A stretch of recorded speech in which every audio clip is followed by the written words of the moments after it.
So Tilai, can you also start the actual webinar of welcoming people in? Yeah, sir, started. So good evening, everybody. And this is a very special evening for all of us and an afternoon for Jules. You know, I met Jules many years back when I happened to join the academic council at CEDEP, which is this executive education and leadership development institution in Fontainebleau in France. And I was very struck by not only the wisdom that Jules had, but also his ability to listen and to ask new questions.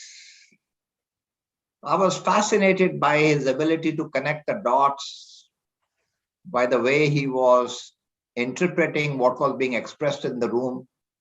And he was always there to build upon other people's ideas in addition to contributing his own insights. So I found this fascinating, almost statesman-like quality of somebody who creates space for everybody to express who they are and to get the best out of a dialogue process. So, you know, being with him has been an absolute, it's been a wonderful experience. And then in Fontainebleau, we have this magical forest. So I have enjoyed going for walks with Jules in the forest and, you know, really smelling the air, as our good friend Shumantro Ghoshal would talk about. So it's been wonderful to experience that. And so I'm very, very pleased that he's here with us this evening, and he's so graciously accepted our invitation to be of service, you know, to all our people in this learning community. I'm also so happy that our students who responded to my invitation to say, why don't we co-create this new series together, which we are calling Conversations That Count, because generally in this part of the world, when we use the term CTC, it means cost to the company of compensation. And people are concerned about their CTC in terms of their money they are earning. But I thought instead of the tangible money that they earn, if we could really make it something which is more priceless, which is conversations that could make you really wealthy. And that's why we thought that, you know, this will bring out the best amongst ourselves. So welcome everybody to this wonderful evening. And may I request our students to first share a little bit about themselves and also their learning from this whole class on self-leadership that we are all part of. So why don't we go first? And I think let's begin. So Gayatri, you are the one who's going first, right? So please go ahead. You may unmute yourself. Yes. Thank you, sir. Good evening, everyone. And good afternoon, Dr. Jules, sir. We're so happy to have you here. We're so glad that you're a part of this conference today with us. So my name is Gayatri. I hail from Jamshedpur, like sir already said. I'm currently pursuing my human resources leadership program. It's really been an enlightening and insightful journey for me. And since today's topic is creativity, I think a very important aspect of our entire course is creativity and innovation, because as students, I think our entire course relies on all of this. In fact, we say that creativity is what, it's acknowledged as it's critical to a lot of efficiency and innovation. And this is what creates value as well. So when we talk about this, we talk about innovation, and innovation markets value and develops performance and change. And this plays a very crucial part in this process. And we talk about innovation, and it is regarded as imperative for survival. And people say that it holds the answer to solving some of the world's most primitive problems as well. So during our course on self-leadership, we read an article by Susan Reynolds, which talks about the key components of creativity. The introduction contains a very key observation, which states that we are increasingly using technology and artificial intelligence to improve productivity and efficiency, to reduce process time as well. Despite this shift towards automation, employers are now starting to look for highly creative individuals to recruit into various roles. In an effort to understand creativity, Dr. Zorana Pringle authored a paper called Creativity, the Art and Science, where she talks about how creativity is much more than coming up with just ideas, and how this very notion was challenged at the European Collaborative Conference held at Geneva. So this conference brought together a group of very eminent scholars who together challenged the tendency to equate creativity with thinking of new ideas. The paper states that creativity cannot be generalized, as it is not unitary. It is pretty dynamic. So researchers have now developed a model to look at the role emotions play in creativity as well, where people choose their work based on emotions, interests, and their own passions. So creativity is a very relational concept. It means that it cannot take place in a social vacuum, and that it is affected by emotions and our immediate environment as well. Thus, it includes a lot of psychological, behavioral, and cultural factors. In conclusion, I would like to say that the world is changed by creativity brought forth by communal and community efforts. We can easily recall really good examples of great work of art, science, and management, and how these have influenced the world as well. Perhaps less obviously, creativity also affects the world through a lot of social movements that have now transformed society as well. Without action, creativity remains in the realms of imagination. How we manage to regulate the ups and downs of all these creative processes will determine how successful we are and how we enable innovation. We tend to focus and associate creativity with the act of thinking differently and just thinking outside the box. But creativity is more than that. It is the act, or rather the action that one undertakes, that is different. Thank you.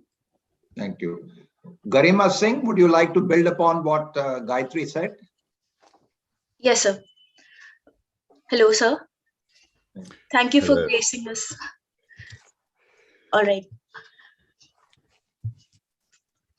Talking about creativity, Anil sir in our self-leadership course had given us a paper to read where we learned about 14 different key components of creativity. Of the 14 key components, I'm going to cover 5 of them. The first key component was being actively involved and being persistent. It is about how an idea or a product results into something, being tenacious enough to continue the quest, and even when we are faced with a lot of obstacles.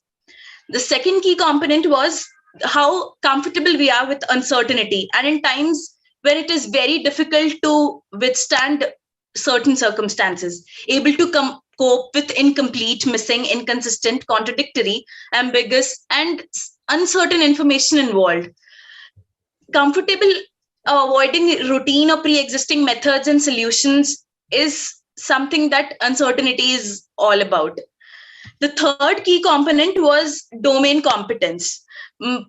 Domain competence is about how robust and how good you are when it comes to the skills that you have acquired, the knowledge that you have, the talent that you have. The fourth key component was general intellectual ability. It said genius is not required, but good general intelligence and IQ is a key element. The fifth point was generation of results. When people work towards a particular goal or a target, they tend to produce something that comes out very differentiated, what people have been doing for a very long time. So these were 5 creative components that I resonated with personally. And there's this another component which I constantly think about, that is dwelling. Dwelling for me is living and pausing. Dwelling is letting the self or the self's attention linger in one place. When we dwell on something, we unpack our things, hang up our photos, find favorite corners, and come into ourselves in them. Thank you, sir. Wonderful. Would the other Garima now like to build upon this? Good evening, sir. Adding to what Garima said, that other in the key components, I just want to that which I resonate with is progression and development. There is movement, advancement, evolution, and development during the creative process. Not just on the basis of the goal we have achieved, but the entire process should represent some level of progress in a particular domain or task. So, like a life experience which I would like to share is, after graduating, I just didn't want to pursue a conventional path like everyone. I just want to develop and grow and explore my creativity and get out of my comfort zone. So after just graduating in a commerce background, I moved to a jewelry designing background. So my creativity was just not explored in a physical way, but also in a mental way, which I realized that I was thinking out of the box. My creativity has different horizons. And another component which I resonate with is personally, and what also soil abide by social interaction and communication. Where in the self-leadership sessions and in the soil, we have learned that communication and promoting work to others in a persuasive and positive manner is so important. Mutual influence, feedback, sharing, and complex collaboration between society and individual is what I resonate with. Wonderful. Satya, would you like to share your insights as well? Yes, sir, definitely. I am Golla Satya Hari, sir. I am pursuing analytics course in soil. So coming to the creativity part, from the case study that we had, they clearly they mentioned like they have come up with 694 words that really describes about this creativity. So because of these words that they had a huge research on those words, and they have come up with those. And the creativity is also like it includes psychology, behavior, and cultural factors. All these were included, like in soil. We all these were included in our curriculum in somehow. Like we also come up with in leadership sessions, we have topics like stewardship, unbiased, community building, and we always used to be like ground to earth kind of thing, so that we encourage others to learn a lot from them, and encourage them to be creative and learn a lot from others. So this is where we'll get a lot of creative ideas from the peers as well. And we can, if we are very good at communicating with others in terms of culture, we'll get a lot of ideas from their aspects also. And by avoiding the biases and all, we even come up with new ideas, and we can avoid the fear. The greatest barrier for any creative ideas is fear. So we have come across one of our sessions is regarding the fear. So 10 fears that will really stop the creativity. So for that we had come up with an event. In that event, we are supposed to have a different like we need to overcome our fears by doing that fear. So where we are really fearful, so that really makes us to overcome the fear and have an idea like how the creativity can be improved by avoiding the fears. So this activity really helped me. The greatest fear for me is dancing in public, but I could overcome the fear from there, and I could feel like we can do many things in field of like creativity, in field of dance, and in any field the creativity is necessary, and we can innovate a lot when we overcome the fears. That is what I could relate to that. Wonderful. And I distinctly remember on 14th of August, the Independence Day Eve, which we have our Independence Day on 15th August.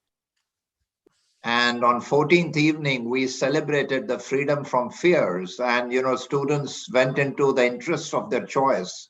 So we had a group on music, a group on dance, a group on writing verse, a group on theater, a group of artists and who had done sketching, and even a group of people who were fond of cooking. And through experimenting, they were hesitating, and they did a lot of experimentation in culinary skills, and they overcame some fears in trying out new stuff there.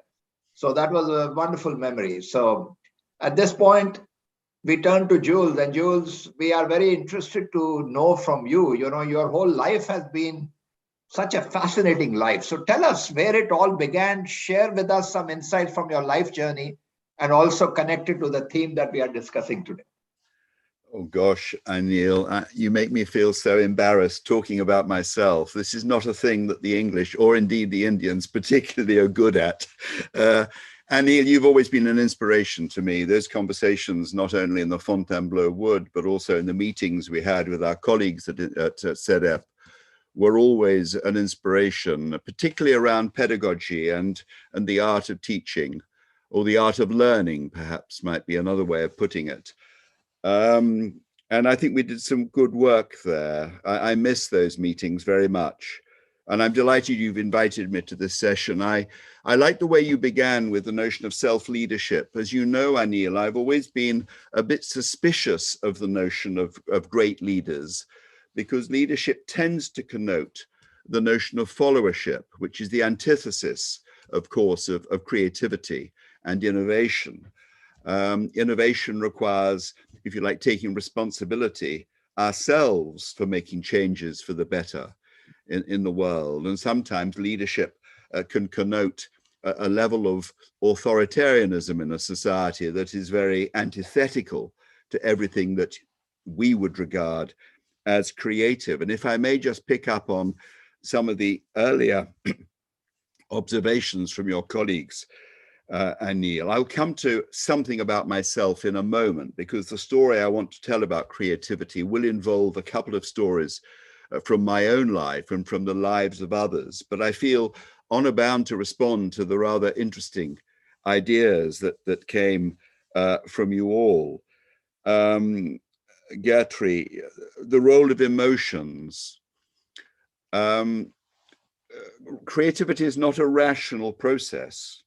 As you suggest, it comes from the spring of curiosity, of wonder, of awe, of an interest in the boundary of what is reasonable and rational and true and so on. It's often when we go to the edge that we become the most creative that we're capable of. However we define edge, it's something about the adventure of life, isn't it? And emotions are absolutely fundamental. I'll tell a story about Niels. I won't give his name away because I want you to guess his name. A great Danish physicist, and he clearly saw the role of emotion in the world of creativity and imagination. Garima, you introduced this notion of dwelling. I love that notion of dwelling.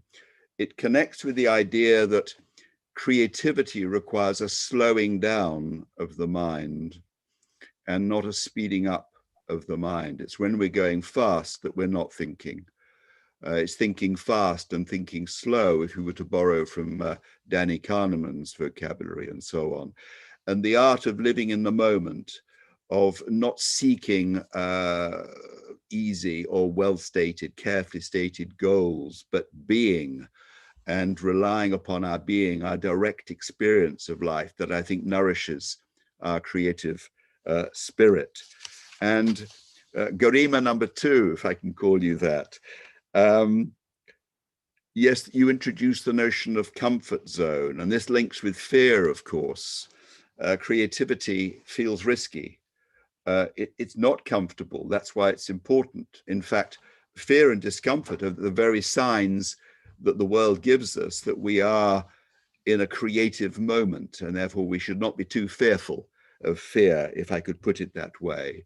And the notion from Satya that creativity is a profoundly social process is important, not only learning from others, but setting an example to others. And the notion, I'll talk about it in a moment, of being an exemplar for others and moving, as you say, beyond fear. So let me just start. I won't take very long. I'm going to tell 3 stories effectively around creativity. The topic was sourcing creativity for enabling innovation. And I'm concerned with how we find the roots of our own personal creativity, which of course you've all talked about. And that's in part understanding the context in which we're at our most creative.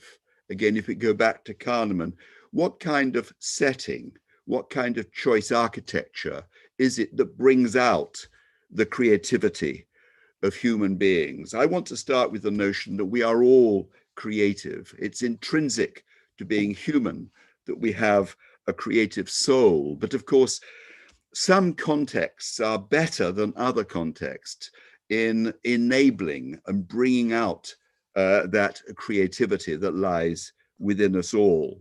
So I want to start with the notion of the question, if you like, of why are we that we are the person that we happen to be, each of us?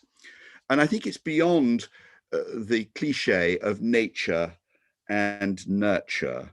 There is a kind of insidious notion that we are objects caused by external forces, whether it be our genes or whether it be our upbringing. We see our life as the result of causes acting upon us, external causes, rather than the reasons that each of us choose to give ourselves for the choices we make and the person we have selected in some sense to be and to become. And I think the creative person is one who, above all, takes responsibility for creating their own personhood. In other words, we don't discover who we are, we discover in part who we are. There is something within that does need expression, but we also have a role in inventing who we are, appropriating external material and fashioning it into a wholly novel personhood or selfhood that we become. In other words, selfhood is much more than self-expression. It's also an act of invention. Plutarch, the great Greek philosopher in the 1st century AD, he was sometimes called the schoolman of Europe, and he was, or the great teacher of Europe. And he wrote a book of the lives of 48 great people. And he used this book, in fact, it was used in all the schools of Europe, by which children could learn to acquire, if you like a notion of what life could become through the lives of 48 great people. And they served as exemplars. I don't think we do that any longer. And I think it's rather a pity. I think that so much of our life is imitating our betters, and having betters and noticing our betters is a terribly important part in our own creative self-expression. So let me turn this towards, if you like, a theory of personhood.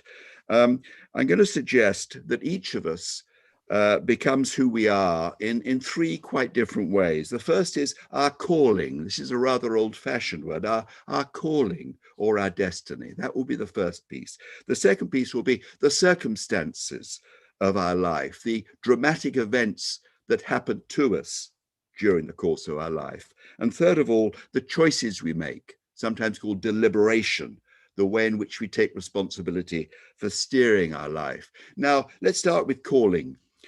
Your calling is what you were always, in some sense, meant to do, why you are in this world, what you were made to achieve, where your talent directs you, what already has your name on it and only your name on it. In other words, what matters to you.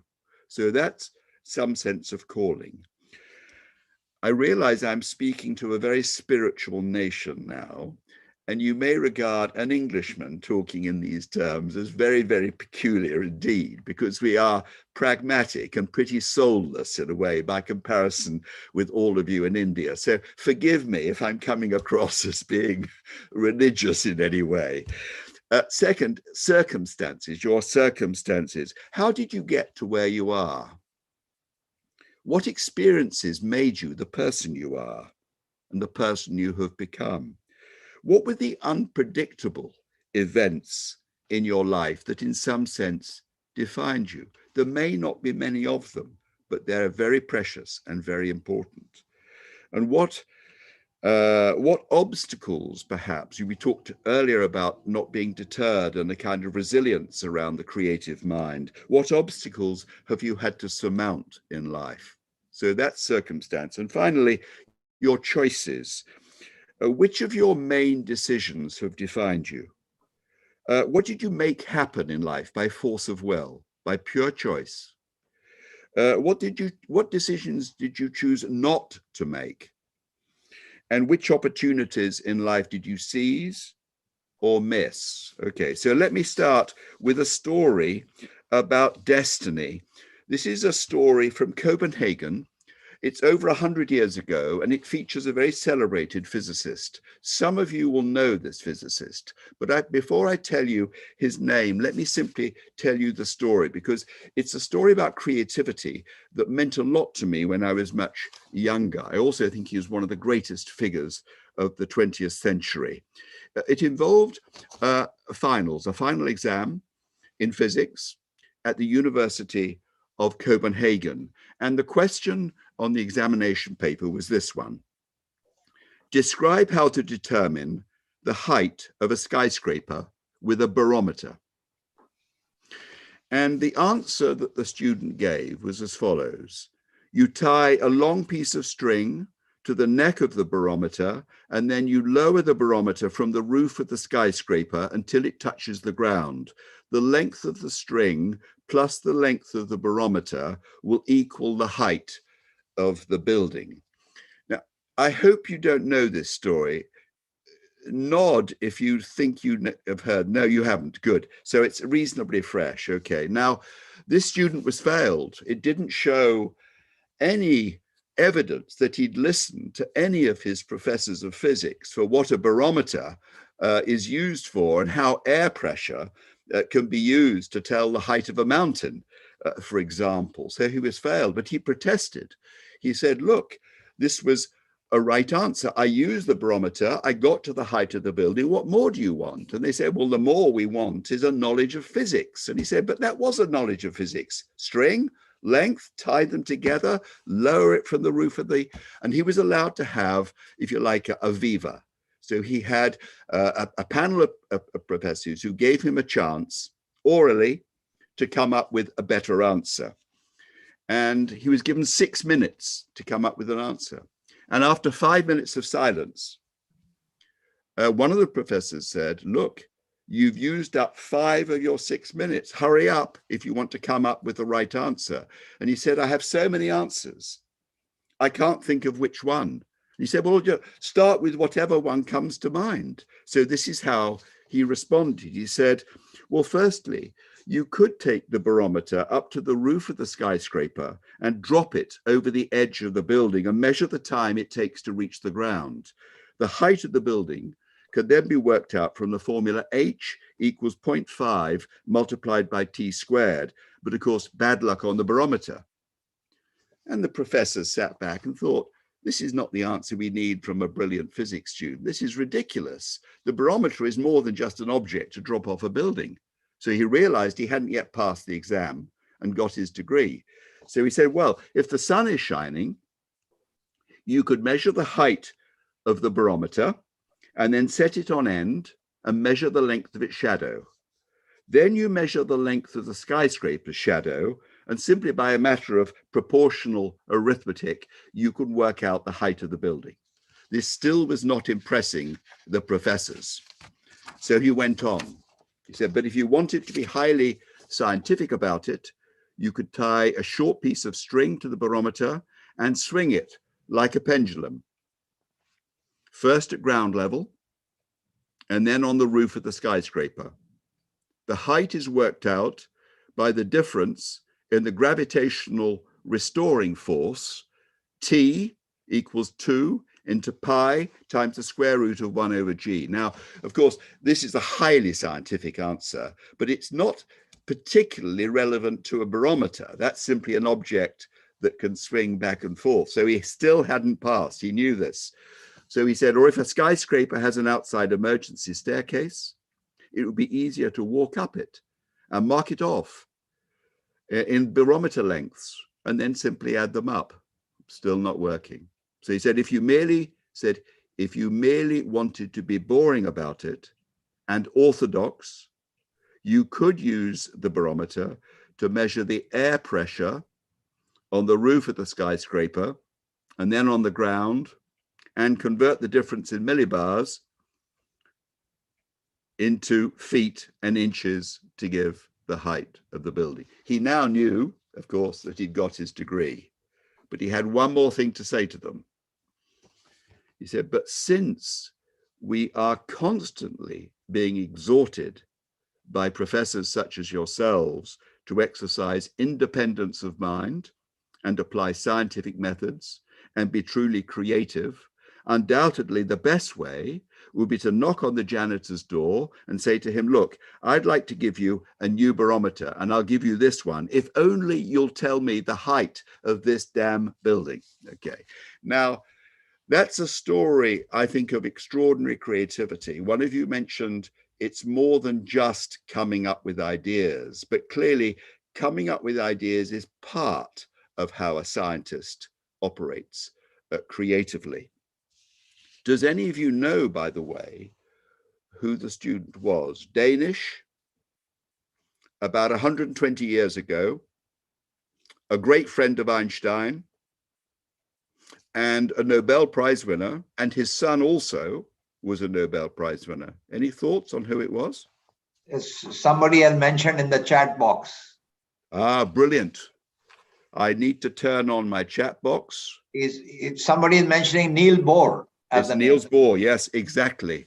Yeah. Exactly, well done. It's Niels Bohr, one of the greatest human beings, by the way, as well as one of the most creative geniuses of the 20th century. Now, let me just summarize that very quickly. I think the moral of the story is know thyself.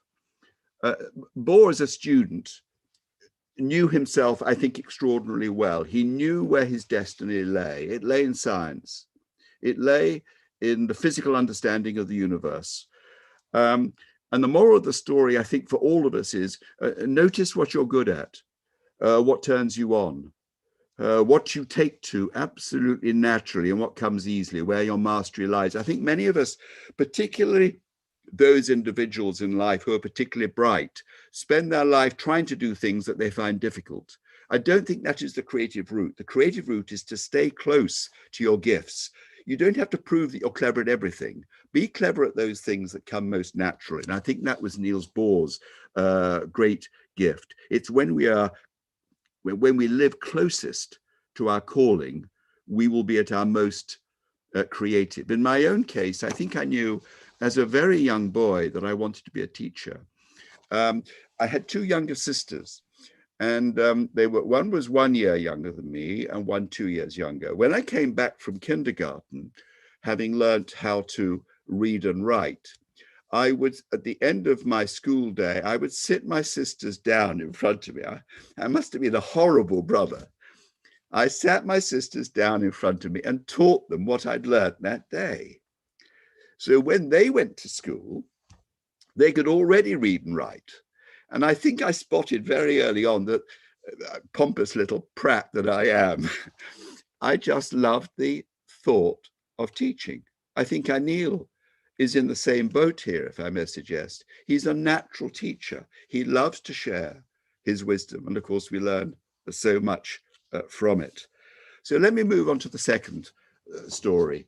This is around drama, the circumstance. And the suggestion here is we're at our most creative when surmounting an unanticipated challenge. In other words, something happens to us that forces us to be highly inventive. By the way, I think the pandemic has done that for many of us, and it's certainly done that for many companies. And we've risen to the challenge. It's, I think, when mankind is threatened or is facing something particularly perilous, we are extraordinarily creative. It's when, if so to speak, life is as normal and nothing is particularly happening that we settle back into complacency and are not driven to be more creative. So let me tell you a story from life. This is in about year 2000, I was well into teaching, and I had an experience that taught me something powerful about teaching and changed the course of my life. I was running a program for Prudential, and it was a global program. Prudential, as you know, a British-based insurance company, and they had big offices in the Far East. In fact, they had offices in India as well, but they had a particularly powerful office in Singapore. And it was a program for a global community of senior people in Prudential. But the head of Asia, a guy called Mark Tucker, who later ran Prudential, but at that time he was just responsible for the Pru in Asia. When he heard that I was going to bring some of his senior Asian talent to London for a program at London Business School, he refused to send them. He said, if my best Asian people come to London, they will be contaminated by the cynicism of Europeans, that nothing is possible, bit fatalistic, we've lost the sense of civilization, we're fearful of the future. What are my best people going to learn from by being in Europe? So suddenly I had a challenge. I can't bring them to Europe, but I wanted the Asians desperately to come. So I went back to Mark and I said, look, if we went to San Francisco, would that be all right? And he said, of course it would be all right, Jules, that's fine. So instead of the course being run at LBS, we ran it in San Francisco and other cities around the world, including Hyderabad, Bangalore, I think Chennai, certainly Mumbai and Delhi, and various places around the world. And of course, now I didn't have my co-faculty, I was on my own. And because I couldn't afford to fly professors around the world for one afternoon or one morning, so I was on my own. So I had to completely reinvent what I should do. And what I invented was what I call discovery programs. This was where we visited really some of the most interesting people in the city, some of the most interesting institutions and places, police stations, prisons, hospitals, NGOs, charities, people doing extraordinary things under the most difficult circumstances in small groups. So no more than 4 or 5 people to a visit, and just a conversation, no meeting, no agenda, no slides, no PowerPoint slides, just conversation. So in San Francisco, we had about 25 different organizations, big and small, and a small number of people having conversations in small groups with my Pru participants. And it was a phenomenal success. In effect, there was no teaching. It was going to the edge, as I was suggesting earlier, listening to people who see life differently, smelling a different smell. If I go back to Anil's lovely quote from Sumantra about the smell of the place, a very different smell of the place. Our senses were out on stalks, different colors, different feelings, different ways of living. And this was profoundly impressive, I think, to the Pru people and to me. We were all learning at the same pace. In a sense, there were no teachers. There was no teaching. It was just life.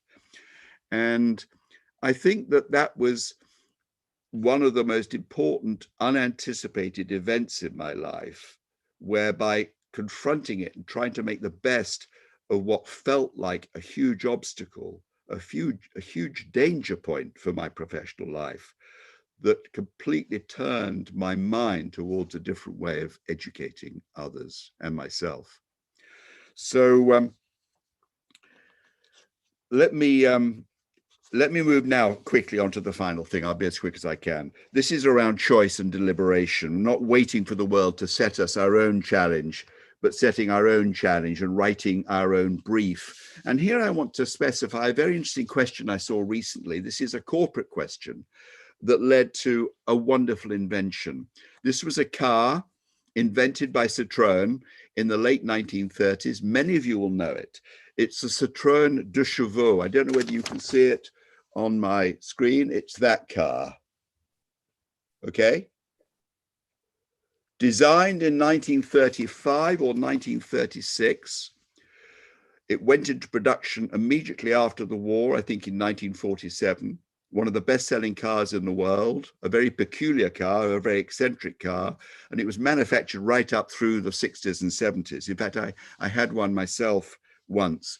Now, this was a car that was designed as an answer to the following question, or the following marketing brief.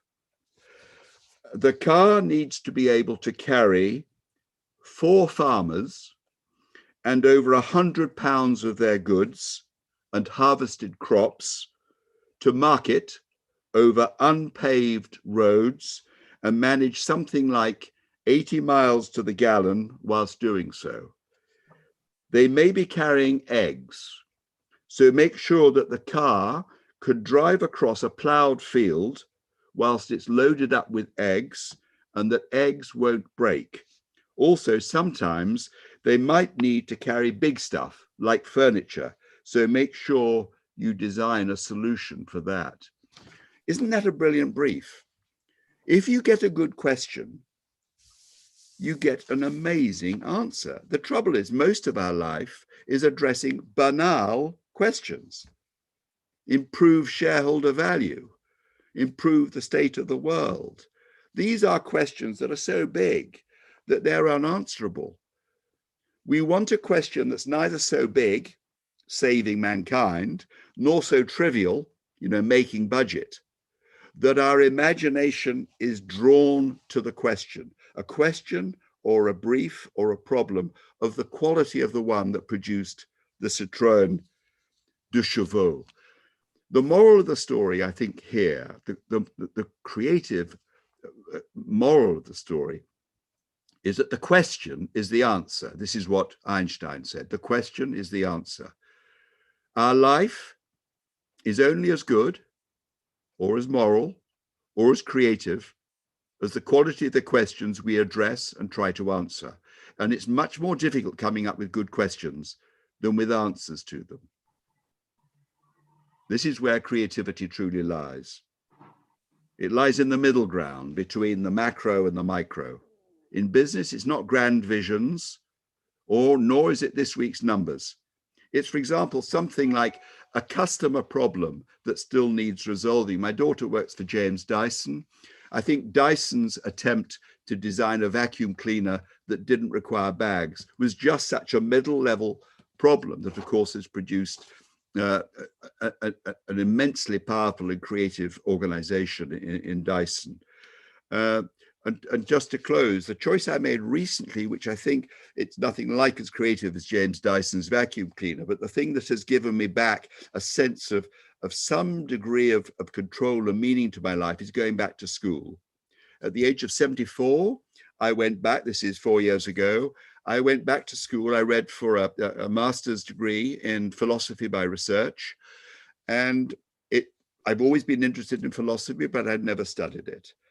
And it's given my life a new meaning and a new sense of direction. And I think Anil is witness to the fact that this has made a difference to me and my own happiness. Forgive me, I've gone on a bit too long, but I wanted to leave you with a 3D model of life, destiny, deliberation, and drama, and how each of those connects to creativity, and how creativity needs to be designed in the way that we create a choice architecture within which we live, which enables the seed within to flower, if I can put it that way. Many, many thanks for listening. Wonderful. Thank you, Jules. Thank you very much. Already questions are bubbling up from the audience, so please keep asking questions. And, here is the first question, which is asked by a colleague, Rakesh Jinsi, who also used to be the president of SOIL at one time and a colleague for many years. Rakesh is asking a question, is creativity God-given or can it be developed? What's your perspective? Yeah, lovely question.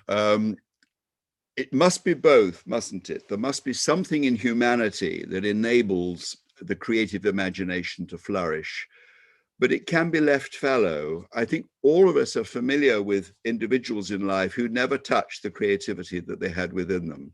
And if we let it lie fallow, if we don't purposefully direct our attention to bringing it out, I'm afraid it will wither on the vine, won't it? And this, I guess, in my talk, I was trying to develop 3 particular angles. There must be many, many others, but 3 particular angles, such as the choice of question, for example, 3 particular angles that proactively develop it. It's something I think every day that requires a degree of nurture, a moment of stillness, if I can go back to dwelling, find in each, this is a very Indian notion, of course, I realize this, but a moment each day to dwell. In religious practice, it would be prayer, for example, a moment of stillness, where to some extent our mind is released from anxiety and can move towards fresh thoughts. I hope that helps. Wonderful. Thank you, Jules. And while the audience is going to ask more questions, and my panelists may have some questions, and here is my question to you, which is something you began to say towards the end of your sharing. Tell us about this journey of understanding and learning from philosophy and how that has enriched your life, and tell us more about this recent experience that you've had. Yes, I'd always been interested in it, right from, I think I went to a school in Avignon in the south of France between school and university. And unlike English schools, French schools teach philosophy. And I remember sitting in a philosophy class as a 17-year-old. I think it was on Montaigne, the great 16th century French philosopher. And I became enamored of a philosophical way of thinking.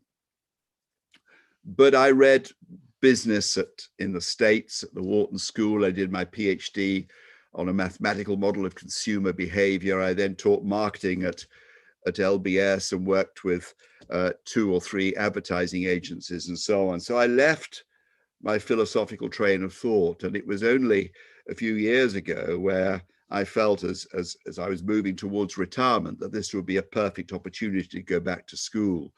And I guess the philosophy of science is where most of my interest lies, particularly in the philosopher Karl Popper, a 20th century Viennese philosopher who came to Britain, to the London School of Economics, and is probably the greatest philosopher of science who's ever lived. He also wrote in New Zealand a wonderful book on the liberal open society, which is, I guess, the core political set of tenets that I believe in, as well as a kind of libertarian thinker.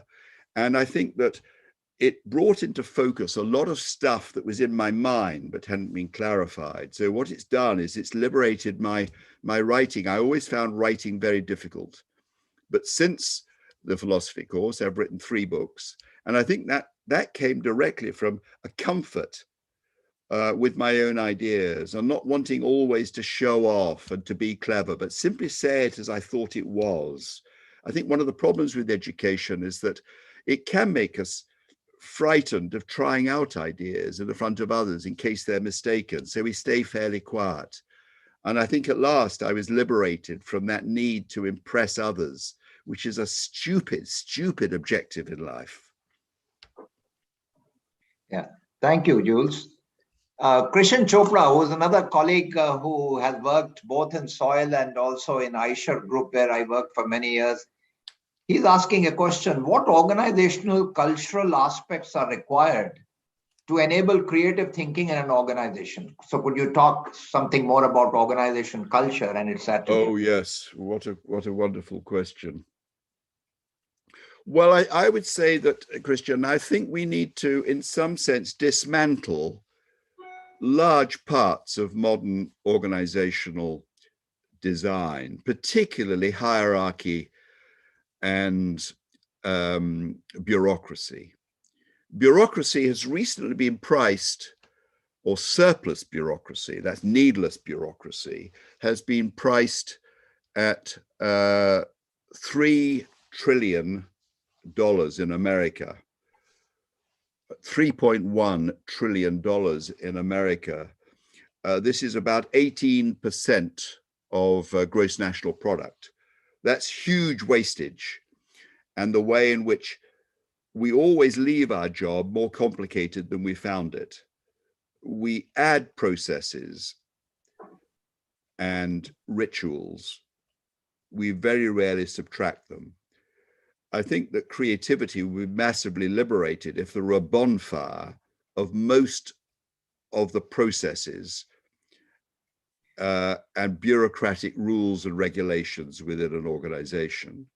And with regard to hierarchy, I'm a great believer that on many of the key questions facing humanity, the crowd is wiser than the expert. In Britain at the moment, I'm encouraging the notion that when the scientific panel that gives the advice on COVID to the cabinet, the government, that as a democratic nation, the population should have a right to be listening in on the advice they're getting and the different opinions coming from the different scientists. And then there should be an electronic betting market where the nation individually, we can bet with real money on the outcomes in terms of hospitalizations and deaths. Having listened in on those conversations, those scientific conversations, we bet on outcomes on a real betting market. So people are putting their money where their mouth is. The nation, the government would then be responsible for averaging the bets on hospitalizations and deaths. And the experiment would be, who is more accurate? The scientific body, SAGE, or the population at large? My sense is that the population at large would come up with more accurate forecasts of the development of COVID than the government and the scientists, who are terrified of getting it wrong by being, if you like, too liberal. And therefore, we are too constrained in the way we are behaving at the moment. And I think the nation understands it in the way that the government daren't understand it. So that notion that the creativity of the crowd needs to find a voice, particularly in an organization, so that organizations would more often allow the talent as a whole, within the organization as a whole, to find expression, and sit that opinion next to the opinion of the board would be fascinating. And who would more often get it right and who would more often get it wrong? My co-panelist Garima Singh wants to ask a question. Go ahead, Garima. Thank you so much, sir. Sir, they say the most creative people relish solitude. But in today's age, where we are driven by the number of likes and shares that we get on social media, we are constantly seeking validation. And for that, we need to be out there marketing the best out of ourselves 24/7. So how do we achieve this balance? And do you think our creativity takes a backseat in that case? Oh, what a wonderful question. I have a horrible feeling you have a very, very much better answer than I do to this. I'm at an age where I don't need to be part of social media, and I'm terrified of it, because I'm terrified of polarization, of the echo chamber, of listening to people who simply reflect your own opinions. And I fear, certainly for my grandchildren on social media, where there's a certain mental stress attached to being part of these echo chambers. And I want to say to them, why don't you leave whatever it is, it's not Twitter, is it, if you're young, but whatever the social medium is, why not leave it and develop your own method of thinking in the company of your own friends? But I suppose we have to get used to it, don't we? And we have to manage it more skillfully. And I'm not the person to know the answer. What would you recommend, Garima, in terms of an elegant middle way? So personally, what I do is I go off every social media platform. I try to read more, and that's it. Yes, I mean, it may be the coward's way out that we've chosen, the two of us, but I think it makes a lot of sense. I am disturbed by mental illness. I have a granddaughter who had real problems when she's now at university. She's fine, but when she was 15 or 16, she needed quite a lot of psychological attention because she was being bullied effectively online. And she started to lose her friends. And for a girl in particular, boys, this may be a sexist point, boys seem better able perhaps to handle that sort of hostility online, but a sensitive girl, age 15, it can be terrible.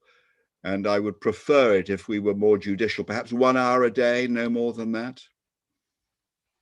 Wonderful. Jules, Ravi Medigasi, one of our colleagues here, is asking a question. He said some people who are highly creative are eccentric as well. Is that right? He asked. Eccentricity and creativity. Yes, I don't think in my mind, there's not much difference between eccentricity and creativity. The more creative we are, the more individual we are. It's trusting in our own destiny, our own calling. And therefore, the mark of a creative person is that they are, to some extent, set apart from the crowd, from mass opinion, from orthodoxy, which is a form of eccentricity.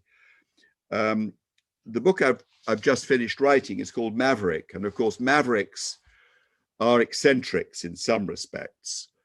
They challenge the status quo, and they're not afraid to challenge the status quo. And they are fired, if you like, by a sense of their own creativity and the belief that many of the most important questions in the world require totally fresh answers.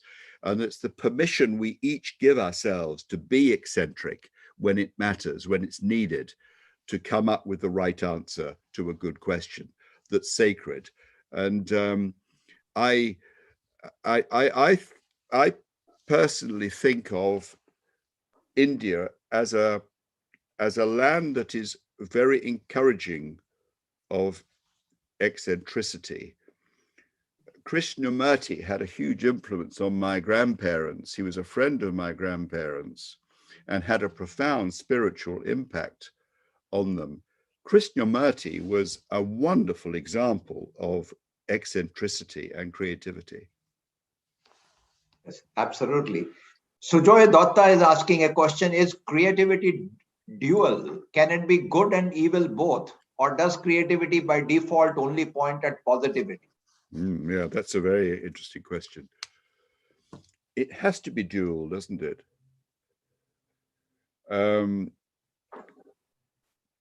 Hitler was a profoundly creative man. He suffered as a child and from a dreadful father, and learned to acquire some degree of autonomy to release himself from dreadful parenting. I think his mother was probably quite a kind woman, but she was bullied by him, so by her husband. And of course, he fought very, very bravely in the First World War, and he was a rather an accomplished painter. And he had friends who were artists, particularly architects. And in a sense, his genius for evil was, I think, fired by an extraordinary creativity. And people who met him found that he had an originality of mind that was extraordinary in a way. So this is why creativity needs to be bounded by the moral sense, and the moral sense has a sense attached to it itself that isn't just creative. It's responsible, it's thoughtful, it's caring. So we need to combine the two, don't we, I think?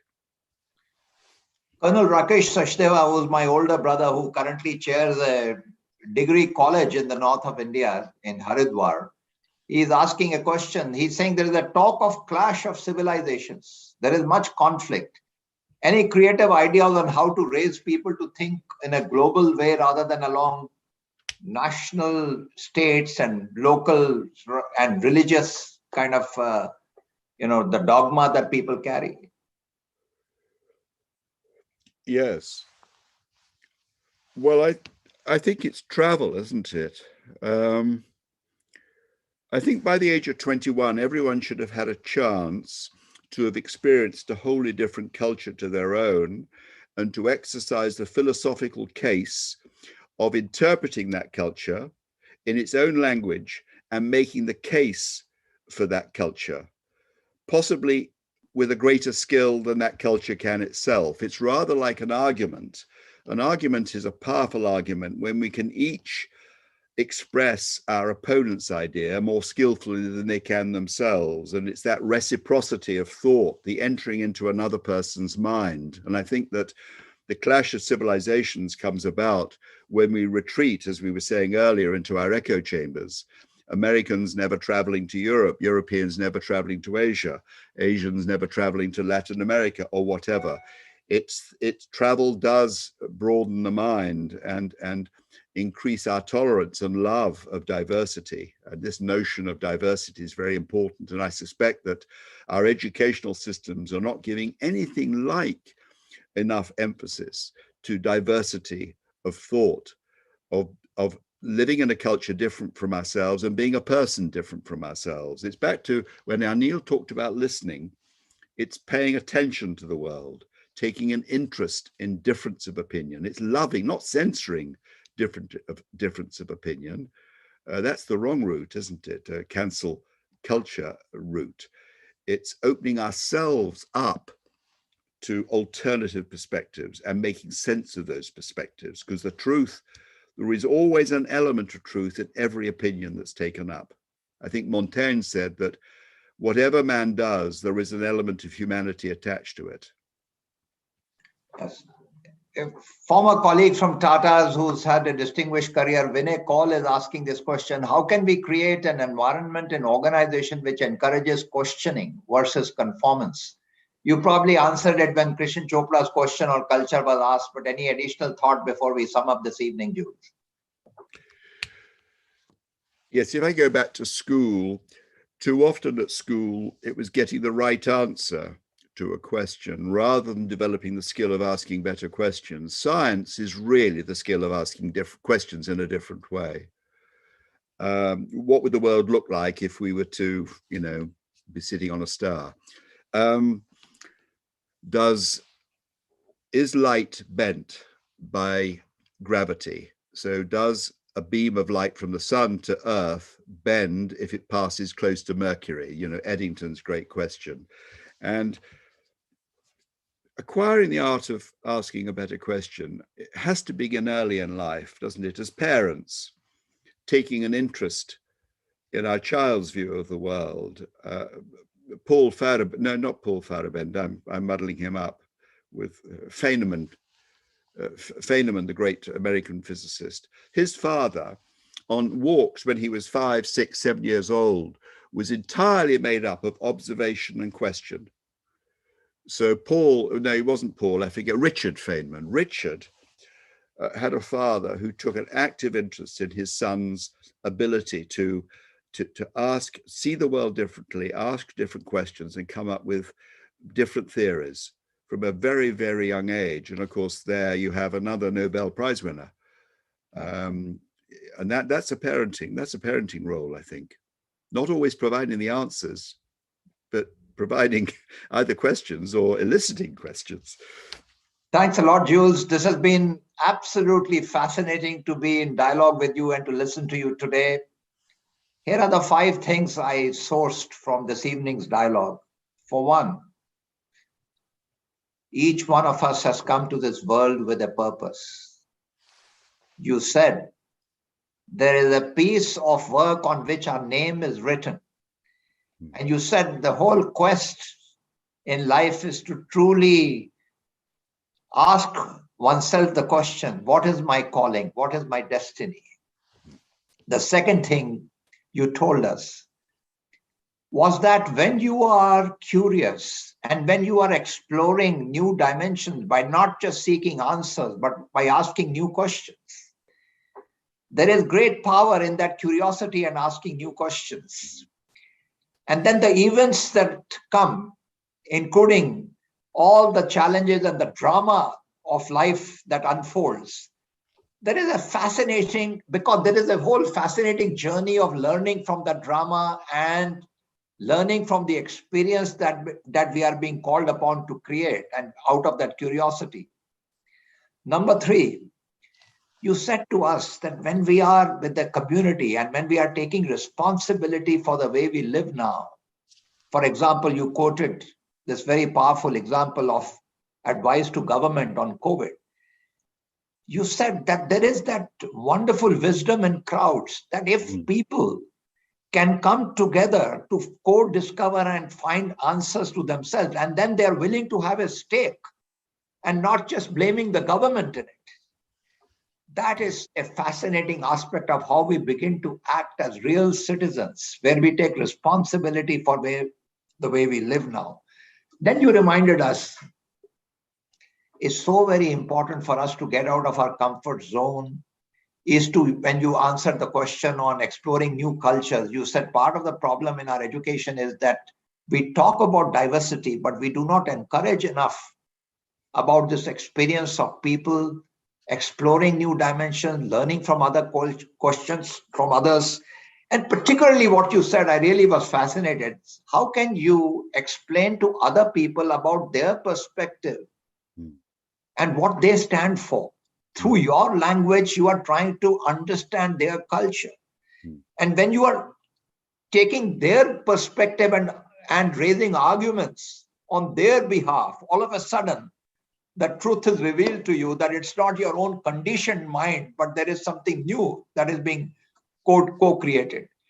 And lastly, you reminded us, which also, was talked about by one of my student panelists as well, that whole beautiful learning from silence is, thinking in a slow way, quietening down. And you are dwelling, as my student beautifully said.